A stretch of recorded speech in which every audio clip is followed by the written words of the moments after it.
ती पोस्ट केली होती की प्रवक्ते पद काढून घ्या, असं नाही केलेली मी, तिची हकलपट्टीच करा पक्षातून. कारण 2019 साली मी जेव्हा पक्षामध्ये प्रवेश केला होता त्यावेळेला तिने जो काही मला त्रास दिला होता तो माझ्या स्मरणात होता.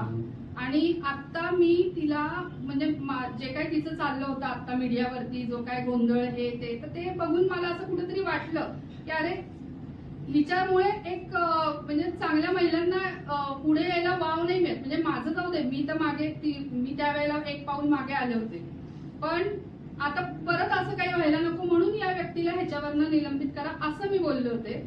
आणि आज त्याचं एक हे मिळालंय की तिचं प्रवक्तेपद काढून घेतलंय आणि मी स्वागत करते या निर्णयाचं. जे काय आता तिच्या जे काय गुणधर्म आहेत त्याच्यामुळे तिचं तो फटका बसलेला आहे, याच्यामध्ये मी नाही ना काही इन्व्हॉल्व आहे.